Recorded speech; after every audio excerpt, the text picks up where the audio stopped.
দিন যাচ্ছে, ভারতের কোনো এক কোনায় বেঁচে থাকা হাসিনা এমন নিঃসঙ্গ হয়ে পড়েছেন যে গত 7 মাসে একটা বারের জন্য দেখা যায়নি তার মুখ। কোথাও না মানে কোথাও না, ঠিক যেমনটা হতো আয়নাঘরের মানুষদের সাথে।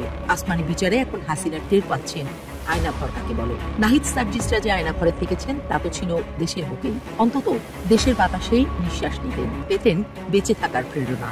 কিন্তু আসমানির সিদ্ধান্তে হাসিনা এখন এমন এক আয়নাঘরে আছেন যা গণভবন থেকে কয়েক হাজার মাইল দূরে, যেখানে পৌঁছায় না বাংলার বসন্তের বাতাস, বর্ষিতে ওঠে না বাংলার পোয়াল, কিংবা পাশে থাকে না রাজহাঁসের দল। তিনি জানেন নিজের বানানো আয়নাঘরের বাইরে এলে যেন তাকে খুবলে খাবে চৈত্রের শকুনেরা। এত সব হাহাকার বুকে নিয়ে হাসিনা যখন ঘুমাতে যান তখনও তার নিস্তার নেই। চোখ বন্ধ করলেই শত শত কণ্ঠ বলে ওঠে, আব্বু তুমি কাঁদতেছো যে, অথবা দেয়ালে দেয়ালে প্রতিধ্বনিত হয় সেই আওয়াজ, অর্থাৎ আমি যা জানি তুমি তা জানো না। আজকে আমরা এমন একটা সময় বাংলাদেশে পাস করছি যেটা সত্যি আমাদের জন্য খুব দুঃখজনক। এরা অনেকেই স্লোগান দিয়েছে আমাকে বিদায় দেওয়ার জন্য। আমার বিদায়ের পরে আজকে বাংলাদেশের কি অবস্থাটা আপনারা দেখেন। বাংলাদেশের সর্বশেষ যে রাষ্ট্রীয় নিরাপত্তা বাহিনী সেটা হচ্ছে বাংলাদেশ সেনাবাহিনী। যে সেনাবাহিনীর দেশে এবং বিদেশে সুনাম করা, সেটাকে তো নানাভাবে কলুষিত করছে। কিছু জেনারেলকে পকেটে পুরে তাদের মাধ্যমে সেনাবাহিনীকে কলুষিত করার চেষ্টা করছে। কিন্তু শেখ হাসিনা টের পায়নি যে তার তো কোনো জনগণের মধ্যে কোনো ভিত্তি ছিল না। অধিকাংশ জনগণ তাকে ঘৃণা করতো শেষের দিকে। পাকিস্তানি আইএসআই সেনাবাহিনীর, বাংলাদেশের সেনাবাহিনীর অভ্যন্তরে নানা রকমের ষড়যন্ত্র করার চেষ্টা করছে, সেই খবরও শোনা যাচ্ছে নানা মারফতে। আর কোনো উপায় না পেয়ে, আর কোনো রাস্তা না পেয়ে ডক্টর ইউনূস সরকার অবশেষে একটা যুগান্তকারী সিদ্ধান্ত নিয়েছে, এবার বিজয় আসবেই। ডক্টর ইউনূসকে কেউ ব্যর্থ করতে পারবে না। আইন শৃঙ্খলা পরিস্থিতি নিয়ন্ত্রণে ব্যর্থতার দায় স্বীকার করে জনগণের কাছে ক্ষমা চেয়েছেন আইন উপদেষ্টা ডক্টর আসিফ। আসসালামু আলাইকুম প্রিয় দর্শক বন্ধুরা, নতুন একটা ভিডিওতে জানাচ্ছি স্বাগত। আমি মাত্র পাওয়া তাজা এবং গরম খবর। এতক্ষণ দেখছেন আপনারা শিরোনাম, সামনে দেখবেন বিস্তারিত। শিরোনাম দেখেই কিন্তু আপনারা বুঝেই গেছেন কেমন হবে আজকের এই ভিডিওটি, কতটা গুরুত্বপূর্ণ হতে চলেছে আজকের এই ভিডিওটি। আমি আপনাদের কাছে আশা করবো আজকের এই ভিডিওটি সম্পূর্ণ দেখে যাবেন, স্কিপ না করতে, হলে অনেক কিছু জানতে পারবেন এবং বুঝতে পারবেন। সেই সাথে কে কোথা থেকে এই ভিডিওটি দেখছেন তা কিন্তু অবশ্যই কমেন্ট সেকশনে বলে যাবেন। সেই বেশি কথা না বাড়িয়ে আপনাদের বিস্তারিত ভিডিওতে নিয়ে যাবো। তার আগে ছোট্ট রিকোয়েস্ট আপনাদের কাছে, যারা এরকম ভিডিও দেখতে পছন্দ করেন দ্রুত এই চ্যানেল সাবস্ক্রাইব করে পাশে থাকা বেল আইকনটি বাজিয়ে রাখবেন। ইতিমধ্যে যারা সাবস্ক্রাইব করে দিয়েছেন তাদের জানাচ্ছি অসংখ্য ধন্যবাদ। চলুন এই ভিডিওতে লাইক করে বিস্তারিত ভিডিওগুলো মোবাইলের স্ক্রিন থেকে ধারাবাহিকভাবে একের পর এক দেখে আসি। হাসিনা যখন গণভবনের আলিশান পুকুরে বড়শি দিয়ে বোয়াল মাছ ধরছিলেন মহা আনন্দে, ফটো সেশন করছিলেন বোনকে নিয়ে, কিংবা আতপ চাল ছড়িয়ে দিচ্ছিলেন প্রিয় রাজহাঁসদের দিকে, ঠিক তখন ঢাকার কোনো এক অন্ধকার কুঠুরিতে বন্দী থাকা কাউকে দেয়া হচ্ছিল ইলেকট্রিক দুঃখ, কিংবা দুনিয়ার সকল যাতনার ভার বইত নিষ্ঠুর হুইল চেয়ারেরা। সবই হতো তার নির্দেশে। একদিকে সামাজিক যোগাযোগ মাধ্যম সয়লাভ হয়ে যেত তার ইলিশ পোলাও রান্নার ছবিতে, খেলতেন ব্যাডমিন্টন ছেলে নাতি নাতনিদের সাথে।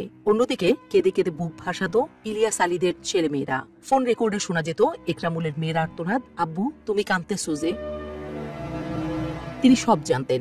5 আগস্ট গণভবন থেকে জনতা যখন তাকে উড়িয়ে দিয়েছিল ধুলোর মতো, তখন পাখির পালকের মতো গণভবনে ছড়িয়ে ছিটিয়ে পড়ে সবকিছুর আমলনামা। কে কখন বাজারে যাচ্ছেন, কে যাচ্ছে নিয়োগাতে, কে করছে ঘরের আলাপ, কিংবা কে আছে ব্যাট হাতে, সব হিসেব রাখতেন পই পই করে। তিনি যেন নমরুদের মতো আল্লাহ হতে চেয়েছিলেন, কিন্তু আল্লাহ তো আগেই বলে রেখেছেন, আমি যা জানি তুমি তা জানো না। অবশেষে আপার সাথে সাথে সারা পৃথিবীর মানুষও জানলো তার সব কুকর্ম ফাঁস হয়ে গেছে। তার সব ফোন রেকর্ড, দলিল দস্তাবেজ দুনিয়ার কাছে স্পষ্ট। তাতে জলজল করছে তার সব পাপের কথা। তাকে বের করে দেওয়া হয়েছে দেশ থেকেই, ভেঙে দেওয়া হয়েছে তার সব চিহ্ন। তিনি একজন হত্যাকারী, সাক্ষ্য দিচ্ছে স্বয়ং জাতিসংঘ। এই পৃথিবীতে হিন্দুস্তান ছাড়া তার যাওয়ার কোনো জায়গাই নেই আর। হাসিনা যেন ধ্বংস হয়ে গেছে, হাসিনা নমরুদের মতো ভেসে গেছে অলকানন্দা জলে। আগে বলা হতো আপাকে ভুল বোঝানো হয়, পাশে থাকা হেভিওয়েটরা নিরীহ আপাকে ভূগোল বুঝিয়ে অপকর্ম করায়, দলিলে সই করিয়ে নেয় সিনেমার মতো কৌশল করে। পরে জানা গেল আপাই এতদিন করিয়েছেন সবকিছু, বরং পাশে থাকা হেভিওয়েটরাই ছিলেন অসহায়। আবারও ফাঁস হয়েছে হাসিনার ফোন রেকর্ড। তাতে স্পষ্ট করে বলছেন হেলিকপ্টার থেকে গুলি করতে। গুলি চলেছে তার নির্দেশে, খালি হয়েছে শত শত মায়ের বুক, কিন্তু এগিয়ে এসেছে আবার লক্ষ মায়ের সন্তানেরা। হাসিনা টিকতে পারেননি। হাসিনারা আসলে টিকতেই পারে না কোনো কালেই, বাংলাদেশে তো নয়। আজ শেখ হাসিনার বিচার হচ্ছে। দিন যাচ্ছে, বেরিয়ে আসছে এমন সব খবর, এমন সব দুঃখ গাথা যা বাংলার মানুষ আগে কখনো শোনেনি। আগে কখনো দেখেনি। দিন যাচ্ছে, ভারতের কোনো এক কোনায় বেঁচে থাকা হাসিনা এমন নিঃসঙ্গ হয়ে পড়েছেন যে গত 7 মাসে একটা বারের জন্যও দেখা যায়নি তার মুখ। কোথাও না মানে কোথাও না, ঠিক যেমনটা হতো আয়নাঘরের মানুষদের সাথে। আসমানি বিচারে এখন হাসিনা টের পাচ্ছেন আয়নাঘর কাকে বলে। নাহিদ সার্জিসরা যে আয়নাঘরে থেকেছেন তা তো ছিল দেশের বুকেই, অন্তত দেশের বাতাসেই নিঃশ্বাস নিতেন, পেতেন বেঁচে থাকার প্রেরণা। কিন্তু আসমানির সিদ্ধান্তে হাসিনা এখন এমন এক আয়নাঘরে আছেন যা গণভবন থেকে কয়েক হাজার মাইল দূরে, যেখানে পৌঁছায় না বাংলার বসন্তের বাতাস, বর্ষিতে ওঠে না বাংলার পোয়াল, কিংবা পাশে থাকে না রাজহাঁসের দল। তিনি জানেন নিজের বানানো আয়নাঘরের বাইরে এলেই যেন তাকে খুবলে খাবে চৈত্রের শকুনেরা। এত সব হাহাকার বুকে নিয়ে হাসিনা যখন ঘুমাতে যান তখনও তার নিস্তার নেই। চোখ বন্ধ করলেই শত শত কণ্ঠ বলে ওঠে, আব্বু তুমি কাঁদতেছো যে, অথবা দেয়ালে দেয়ালে প্রতিধ্বনিত হয় সেই আওয়াজ, অর্থাৎ আমি যা জানি তুমি তা জানো না। আর কোনো উপায় না পেয়ে, আর কোনো রাস্তা না পেয়ে ডক্টর ইউনূস সরকার অবশেষে একটা যুগান্তকারী সিদ্ধান্ত নিয়েছে, এবার বিজয় আসবেই। ডক্টর ইউনূসকে কেউ ব্যর্থ করতে পারবে না। দর্শক, ডক্টর ইউনূস সরকার বা ডক্টর ইউনূসের মতো যোগ্য ব্যক্তি, তার মতো হেভিওয়েট ব্যক্তি, তার মতো এমএস সম্পন্ন ব্যক্তি এটা বর্তমান পৃথিবীতে বিরল। তিনি আমাদের জন্য অ্যাসেট, কিন্তু প্রশাসনের সহযোগিতা পাচ্ছিল না, পুলিশ কাজ করতে পারছিল না। আপনি যতই যোগ্য হন, আইনশৃঙ্খলা পরিস্থিতি যদি ঠিক না থাকে, দ্রব্যমূল্য যদি ঠিক না থাকে, চাঁদাবাজি সন্ত্রাসী যদি থাকে, তাহলে তার কোনো দাম নেই। আগে মানুষের জীবনের নিরাপত্তা থাকতে হবে, স্বাধীনভাবে সুন্দরভাবে চলাফেরার অধিকার থাকতে হবে, এবং দ্রুত বিচার পাওয়া, সহজ কথা থানা পুলিশ এগুলো অ্যাক্টিভ থাকতে হবে, নইলে সমাধান হয় না, নইলে সরকার প্রধান যতই যোগ্য হোক কাজ হয় না। এখন পুলিশ যেহেতু হাসিনা পুলিশ ছিল এবং ম্যাজিস্ট্রেসি পাওয়ার নেই, আমাদের সেনাবাহিনী ঘুরছে, মশা মাসি মারছে, কিচ্ছু করতে পারছে না। সেনাবাহিনীও ডক্টর ইউনূসকে সহযোগিতা করছে না আইন শৃঙ্খলা পরিস্থিতি উন্নতির জন্য, চাঁদাবাজদের ধরার জন্য, সিন্ডিকেটদের ধরার জন্য। এবং হিজবুত তাহরির মিছিল করে, মিছিল শেষ হওয়ার পরে সেনাবাহিনী 2-3 জন যায়, যথাযথ সময় যায় না, নানান অভিযোগ আছে। এখন ডক্টর ইউনূস কিন্তু চলতে হবে, এই জায়গাটা সমাধান করতে পারলে। এখন এটা সহযোগিতা কেন সেনাবাহিনী, সরকার কিংবা বিএনপি এরা চায়, ভারত কিংবা বিএনপি এরা চায় ডক্টর ইউনূসকে ব্যর্থ করতে, এই কারণে কোঅপারেশনটা করছে না। কিন্তু ডক্টর ইউনূস সরকার এবার যে সিদ্ধান্ত নিয়েছে, সমস্যার সমাধান হয়ে যাবে। এবার থানা পুলিশ সক্রিয়ভাবে চলবে, যে কোনো অপরাধীকে ধরা হবে, জনবল সংকট থাকবে না, ইনস্ট্যান্ট অপারেশন চলবে, একটা সুন্দর পরিস্থিতি আসবে। চুরি, ছিনতাই, চাঁদাবাজি কোনো কিছু চলবে না, সব কিছুর বিরুদ্ধে কঠিন ব্যবস্থা আসবে। দর্শক, সিদ্ধান্তটা হচ্ছে অক্সিলিয়ারি ফোর্স গঠন। পুলিশ অক্সিলিয়ারি ফোর্স গঠন করছে। অক্সিলিয়ারি ফোর্স এটা কি, বা এটা আপনারা অনেকে জানেন না। আমি যদি একটু সিম্পলিফাই করি, যে পুলিশ তাদের সহযোগী মানে আনসার যে টাইপের, ওই টাইপের অনেক লোক নিয়োগ দেবে, তারা গ্রেপ্তার করতে পারবে, পুলিশের কাজ করতে পারবে, তারাও এক প্রকার পুলিশ। এমন পুলিশের এখন জনবল সংকট অথবা নিরপেক্ষতা নিয়েও প্রশ্ন, এখন নতুন একেবারে নিরপেক্ষ লোক এই সরকার নিয়োগ দিবে, পুলিশ নিয়োগ দিবে, তারাও এক প্রকার পুলিশ। অতএব তারা নতুন উদ্যমে ডক্টর ইউনূস সরকারের পক্ষে কাজ করবে, সরকারের নির্দেশ বাস্তবায়ন করবে, যেহেতু তারা নতুনভাবে নিয়োগ করবে, তাদের মধ্যে একটা বিপ্লবী চেতনাও থাকবে। অতএব এটা একটা ঐতিহাসিক ঘটনা হিসেবে আমি দেখতে চাই। রাজধানী ঢাকার বিভিন্ন শপিং মল সহ আবাসিক এলাকার নিরাপত্তায় পুলিশ ও অন্যান্য আইনশৃঙ্খলা রক্ষাকারী বাহিনীর বাইরে বেসরকারি কর্মীদের অক্সিলিয়ারি ফোর্স হিসেবে নিয়োগ দেওয়ার সিদ্ধান্ত নেওয়া হয়েছে। সোমবার ঢাকা মেট্রোপলিটন পুলিশ বা ডিএমপির পক্ষ থেকে সংবাদ সম্মেলনে তথ্য জানানো হয়েছে। বেশ আগের খবর, সাম্প্রতিক বাংলাদেশ আইনশৃঙ্খলা পরিস্থিতির অবনতির পর এমন সিদ্ধান্ত নেওয়া হয়েছে। শনিবার সংবাদ সম্মেলনে ডিএমপি কমিশনার শেখ মোহাম্মদ সাজ্জাদ আলী বলেছেন, মেট্রোপলিটন পুলিশের আইন বলে অক্সিলিয়ারি পুলিশ ফোর্স নিয়োগের ক্ষমতা আমার আছে, আমি সেই মোতাবেক, এটা মূলত সরকারের পক্ষ থেকে তাকে বলা হয়েছে, তিনি দিচ্ছেন। এটা যে তিনি শুধু পুলিশ একেবারে ফুল স্বাধীনতা না, এটা তো স্বরাষ্ট্র মন্ত্রণালয়ের অধীনে, এই জন্য এই ক্রেডিটটা বা এই সিদ্ধান্তটা আমরা সরকারের সিদ্ধান্ত বলছি। আমি সেই মোতাবেক অক্সিলিয়ারি পুলিশ ফোর্স হিসাবে যারা প্রাইভেট নিরাপত্তার লোকেরা আছে ওনাদের নিয়োগ দিচ্ছি। পুলিশ জানিয়েছে, যাদেরকে এই অক্সিলিয়ারি ফোর্স হিসাবে নিয়োগ দেওয়া হবে তাদের হাতে চিহ্নিতকারী একটি ব্যান্ড থাকবে, যা বোঝা যাবে যে তারা অক্সিলিয়ারি ফোর্স। একই সাথে এই সহায়ক পুলিশদের সাথে থাকবে নিয়মিত পুলিশ বাহিনীর মতো ক্ষমতা। টিএমপির মিডিয়া বিভাগের ডিসি তালিবুর রহমান বিবিসি বাংলাকে বলেন, অক্সিলিয়ারি ফোর্স নিয়োগ দেওয়ার বিষয়টি প্রক্রিয়াধীন, নিয়োগ পাওয়ার পর তা পুলিশের সাথে থেকেই কাজ করে, খুব দ্রুত এটা সিদ্ধান্ত আসবে, এটা সরকারের পক্ষ থেকেই এটা বলা হয়েছে, প্রসেসগুলো খুব দ্রুত সম্পন্ন করতে। একা দায়িত্ব পালন করার সময় তারা পুলিশের মতো আটক কিংবা গ্রেপ্তার করতে পারবে বলেও জানান তিনি। এর মানে ওয়ান কাইন্ড অফ পুলিশ, যেটা আনসার বাহিনীও সাধারণত পারে না, কিন্তু পুলিশের এই অক্সিলিয়ারি ফোর্স পারবে, এটা জরুরি ছিল। পুলিশের নিষ্ক্রিয়তার জন্য এই পরিস্থিতিতে প্রয়োজনীয়। এটা ডিএমপির পক্ষ থেকে সহযোগী পুলিশ নিয়োগ দেওয়ার ঘোষণার পর এই ফোর্সকে কতখানি জবাবদিহিতায় রাখা যাবে সেটি নিয়ে প্রশ্ন দেখা যাচ্ছে। আর এক্ষেত্রে ক্ষমতা বা আইনের অপব্যবহার রোধে এই ফোর্স নিয়োগে যথাযথ যাচাই বাছাইয়ের পরামর্শ দিয়েছেন সাবেক পুলিশ কর্মকর্তারা। বাংলাদেশ পুলিশের সাবেক মহাপরিদর্শক মোহাম্মদ নুরুল হুদা বলেন, এটা অন্তর্বর্তীকালীন সরকার, তারা নিরপেক্ষ লোক নেবে বলে আশা করি। মানে বিপ্লবী চেতনা ডক্টর ইউনূস সরকারকে হেল্প করবে এমন লোকই এখানে নেওয়া দরকার। পলিটিক্যালি কোনো বায়াসড লোক যেন না নেয়। হ্যাঁ, আমরা এটাই চাই যে বিএনপির লোকজন চাঁদাবাজি করলে ছাড় দিবে, বিএনপির রেকমেন্ডেশন লোক নেওয়া হবে না, এটা না, নিরপেক্ষ লোক নেবে। এর আগে বাংলাদেশ আনসার বাহিনীকে পুলিশের ক্ষমতা প্রদান করা হলেও সাম্প্রতিক সময় আইন শৃঙ্খলা রক্ষায় এমন সহযোগী নিয়োগ দেওয়ার নজির নেই বলে উল্লেখ জানিয়েছেন সাবেক বর্তমান পুলিশ কর্মকর্তারা। দেখেন, এটা নজির না থাকলেও এটা আইনে আছে, করা যায়। এখন একটা নজির তো সবকিছু থাকতে হয় না। এইবার একটা নজির তৈরি হয়েছে, এরকম পরিস্থিতিতে ভবিষ্যতে যদি আবার প্রয়োজন হয় তখন এটা করবে। এটা ফর দি টাইমিং, এটা স্থায়ী নয়। রোজা ঈদ উপলক্ষে রাজধানী ঢাকায় আবাসিক এলাকা বিভিন্ন মার্কেটে এটা রাখা হবে। মেট্রোপলিটন পুলিশ অর্ডিন্যান্স 1976 ধারা মোতাবেক ডিএমপি কমিশন যদি মনে করেন, ডিএমপি কমিশনার মনে করলে পারবেন, কিন্তু এটা আসলে সরকারের পক্ষ থেকে এটা বলে দেওয়া হয়েছে। এটা উন্নত দেশে এই ধরনের ঘটনা আছে, প্রয়োজনে এটা করা হয়। বাংলাদেশের নজির নিয়ে অন্য দেশে আছে, যুক্তরাজ্যে আছে, মাঝে মাঝে এটা এরকম হয়, ডিপ্লয় করা হয়। তারা কি করতে পারে, পুলিশের সহযোগী এই বাহিনী কবে থেকে আসতে নামে সেটা এখন নির্দিষ্ট করে জানায়নি পুলিশ। তবে এ নিয়ে কথাবার্তা চলছে, কাজ চলছে। স্বাভাবিকভাবে অক্সিলারি বাহিনী বা সহযোগী ফোর্স কি করতে পারবে এ নিয়ে অনেকেই কথা বলছেন মিডিয়ার সাথে। তারা আটক করতে পারবেন, অন্যান্য দায়িত্ব পালন করতে পারবেন। পুলিশ যেটা করতে পারে ওটাই করতে পারে, মানে auxiliary police force, one kind of police. যাই হোক দর্শক, ডক্টর ইউনূসের যে দুর্বল পয়েন্ট সরকারের, সেই দুর্বলতাটা সিদ্ধান্তের মাধ্যমে ঘুষবে বলে আমরা মনে করি। আইন শৃঙ্খলা পরিস্থিতি নিয়ন্ত্রণে ব্যর্থতার দায় স্বীকার করে জনগণের কাছে ক্ষমা চেয়েছেন আইন উপদেষ্টা ডক্টর আসিফ নজরুল। সচিবালয়ে 3 উপদেষ্টার সংবাদ সম্মেলনে তিনি বলেন, এখন থেকে সরকার আইন শৃঙ্খলা পরিস্থিতি নিয়ন্ত্রণে আরও কঠোর হবে। নারীর প্রতি সহিংসতা রোধে ধর্ষণের ঘটনা 15 দিনের মধ্যে তদন্ত শেষ করতে সরকার নতুন আইন পাশ করতে যাচ্ছে বলেও জানান আসিফ নজরুল। এদিকে সকালে ঢাকা সিএমএইচে মাগুরায় ধর্ষণের শিকার শিশুকে দেখতে যান স্বরাষ্ট্র উপদেষ্টা। মফিউর রহমানের রিপোর্ট। সমসাময়িক বিভিন্ন ইস্যু নিয়ে যমুনায় প্রধান উপদেষ্টার সঙ্গে বৈঠক শেষে সচিবালয়ে এই সংবাদ সম্মেলন। আইন মন্ত্রণালয়ে সংবাদ সম্মেলনে উপস্থিত ছিলেন স্বরাষ্ট্র উপদেষ্টা, আইন উপদেষ্টা এবং তথ্য ও সম্প্রচার উপদেষ্টা। স্বরাষ্ট্র উপদেষ্টা জানান, হিজবুত তাহরির সহ সব ধরনের জঙ্গিবাদের বিরুদ্ধে সরকার জিরো টলারেন্স নীতি গ্রহণ করেছে।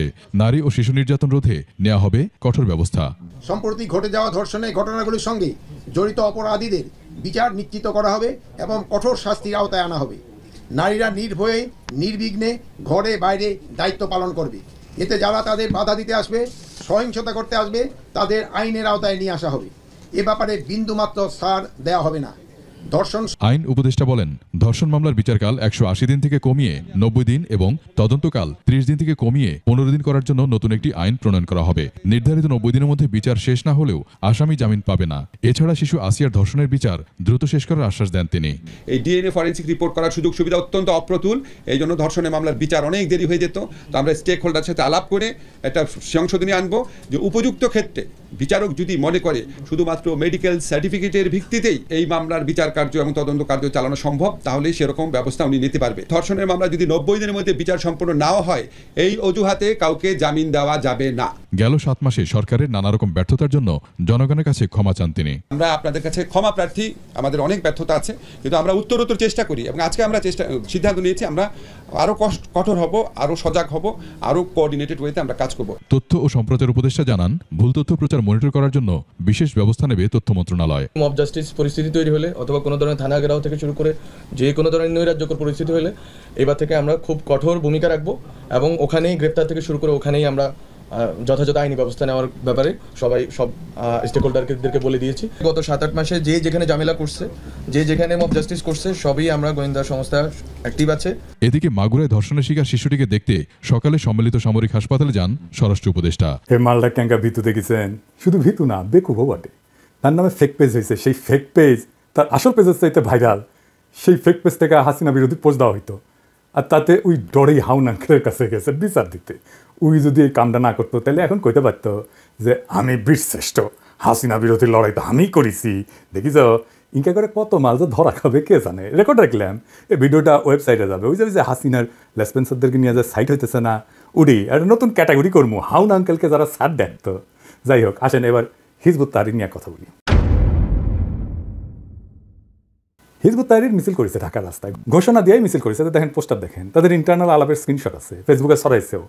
তাও মিছিল করেছে নির্বিবাদী। শেষ দিকে লোক দেখানো লাঠিচার্জ করেছে, কিছু অ্যারেস্ট করছে।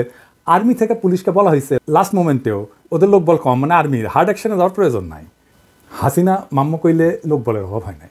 আর্মার্ড ভেহিক্যাল আর হেলিকপ্টার দিয়ে ড্রোন উড়াইয়া ছাত্র জনতার উপরে গুলি চালাইতে অসুবিধা হয় নাই। এখন ওদের লোক বল কম হয়ে যায়, বড়ই আশ্চর্যের কথা।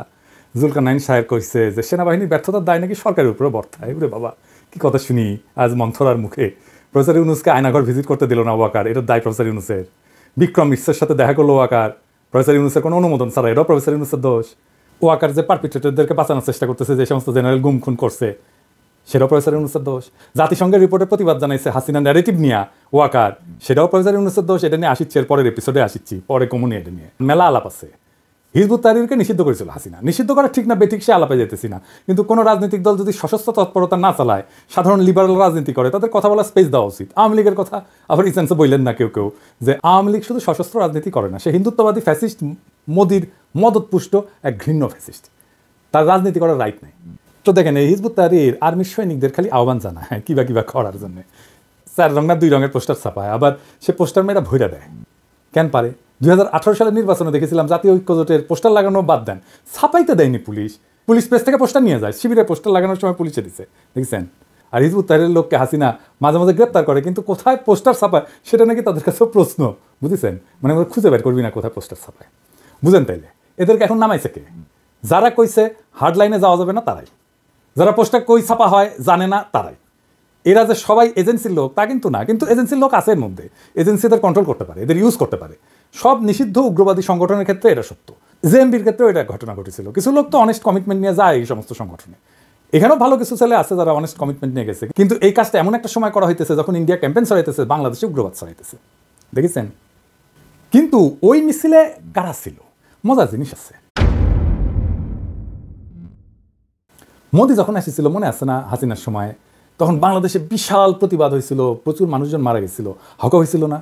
সেই সময় বাহাউদ্দিন নাসিমের উপর দায়িত্ব ছিল ইন্ডিয়ান এম্বাসির রাস্তায় যেন মোদি বিরোধী যারা তাদেরকে যেন গুন্ডা দিয়ে ঠেঙানো হয়। ঢাকায় মুসল্লিদের উপরে ঝাঁপে পড়লো কার গুন্ডা বাহিনী? এই বাহাউদ্দিন নাসিমের গুন্ডা বাহিনী। ওই যে মুসল্লির দাড়ি টেনে ফেলেছিল না, মনে আছে না? এটা সাহেব বড় করে দেখেন না, এর নাম কি জানেন? মোজাম্মেল হোসেন, পল্টন থানার 13 নম্বর ওয়ার্ডের স্বেচ্ছাসেবক লীগের নেতা। বাহাউদ্দিন নাসিমের গুন্ডা বাহিনীর প্রধান, সবসময় সাথে থাকে, দেখেছেন? দেখেন এডিটর সাহেব দেখান বাহাউদ্দিন নাসিমের সাথে ছবি, ওর ফেসবুকটাও দেখান। এই মাল হিজবুত তাহরিরের মিছিলে, দেখেছেন? বড় করে দেখান, দেখেছেন? তার মানে বাহাউদ্দিন নাসিম এই মিছিলে লোকও দিচ্ছে।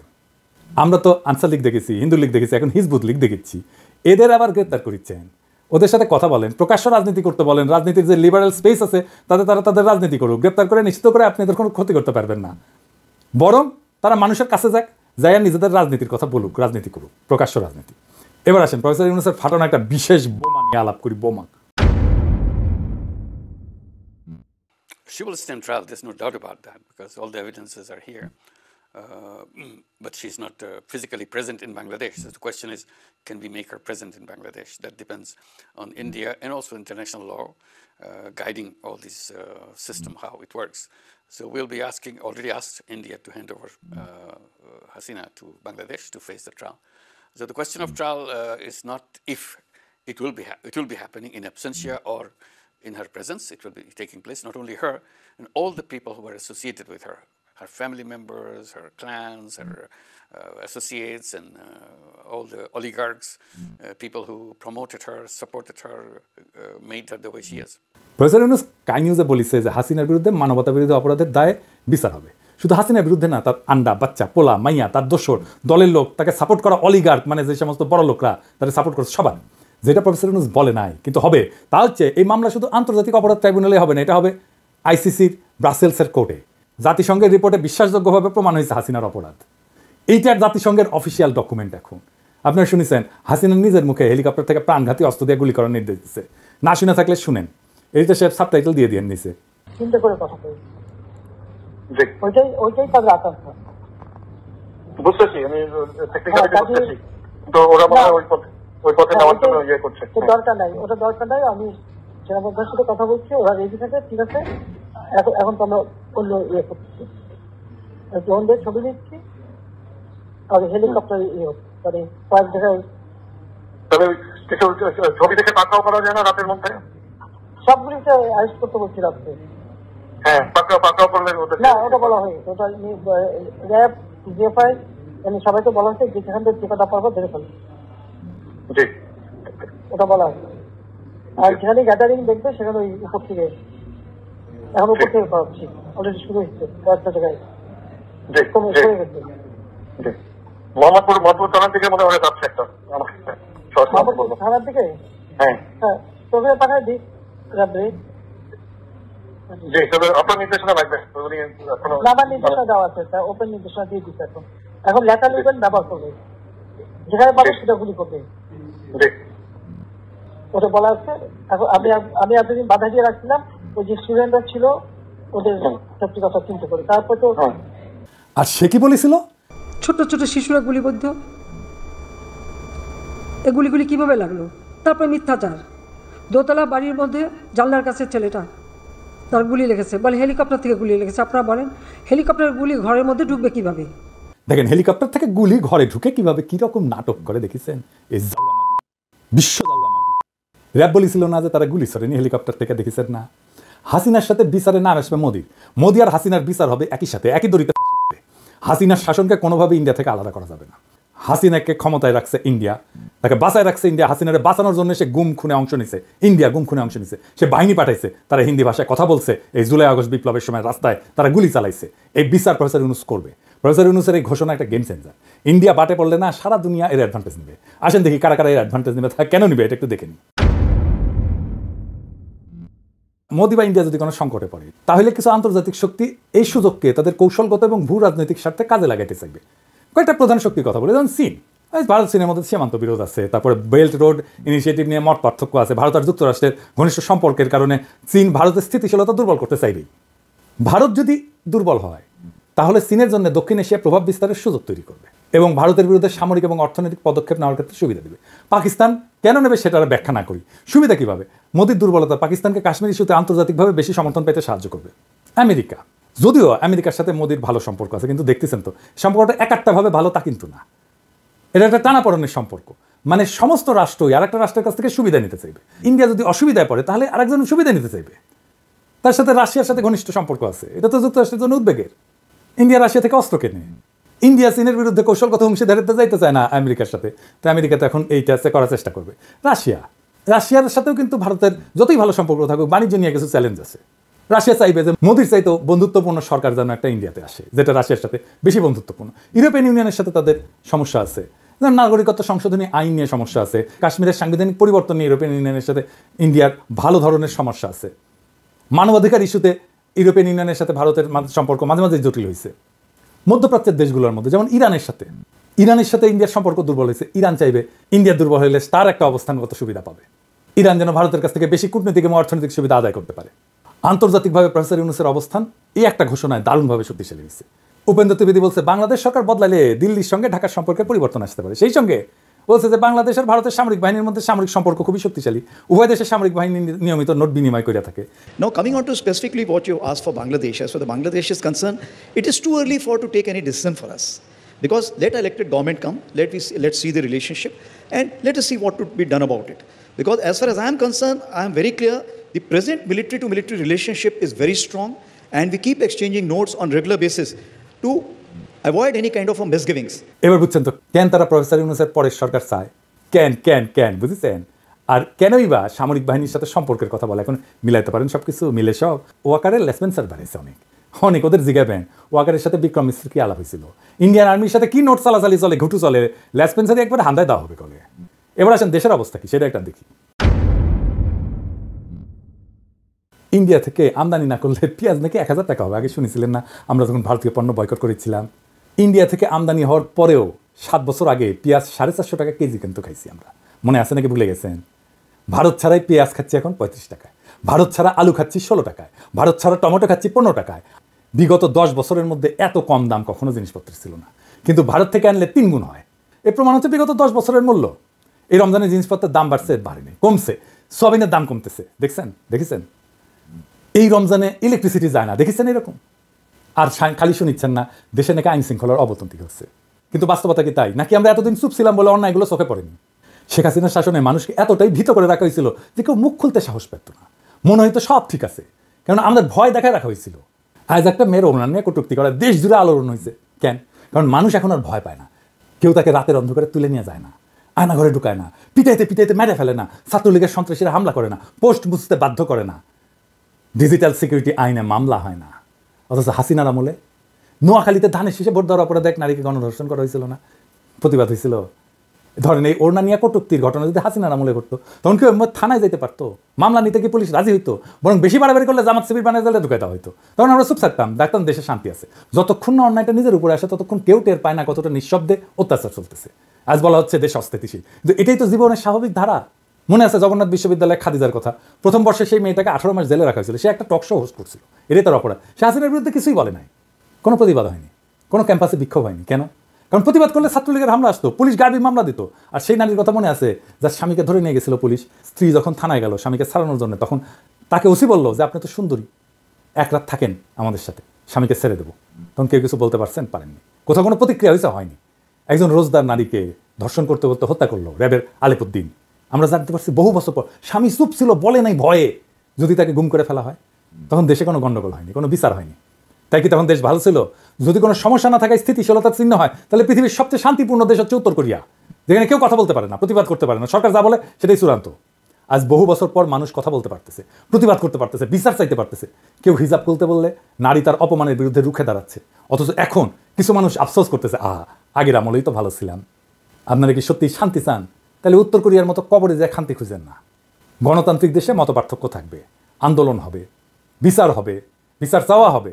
হাসিনার তৈরি করা নিঃশব্দ গোরস্থানে আর ফিরে যাওয়ার দরকার নাই তো। তার চেয়ে বরং সবাই কথা বলুক, অন্যায়ের বিরুদ্ধে দাঁড়াক। কিছু মানুষের ঘুম হারাম হইলেও প্রতিবাদ চলতে থাকলে আমাদের বিপ্লব জিন্দা থাকবে। আজকে মানুষের ভয় ভাঙতেছে, সে ভয় ভাঙার কথা বলা শিখতেছে, আজ অন্যায়ের বিরুদ্ধে দাঁড়ানোর সাহস দেখাইতেছে। এটাই সত্যিকারের পরিবর্তন। এই সাহসের আগুন যেন কখনো নিভা না যায়। আমাদের কণ্ঠ যেন আর কোনো শাসকের রক্তচক্ষুর সামনে থাইমা না যায়। প্রতিবাদ যেন কোনো ক্ষমতাবানের লাঠির আঘাতে স্তব্ধ না হয়। মনে রাখবেন, সংগ্রাম ছাড়া স্বাধীনতা টিকে না। তাই ভয় ভুলে যান, কথা বলেন, প্রতিবাদ করেন, কবরের শান্তি না জীবন। প্রিয় দেশবাসী, শুরু থেকে শেষ পর্যন্ত যারা এই ভিডিওটি দেখেছেন সকলকে জানাই অসংখ্য অসংখ্য ধন্যবাদ। যারা এরকম নিউজ ভিডিও পেতে পছন্দ করেন তারা অবশ্যই এই চ্যানেলটি সাবস্ক্রাইব করে পাশে থাকা বেল আইকনটি বাজিয়ে দিবেন। যারা এখনও এই ভিডিওটি শেয়ার করেননি, এই ভিডিওটি দ্রুত শেয়ার করে সকলকে দেখার সুযোগ করে দিন। আজকের মতন এই পর্যন্ত, দেখা হচ্ছে পরবর্তী কোনো ভিডিও নিয়ে ইনশাল্লাহ।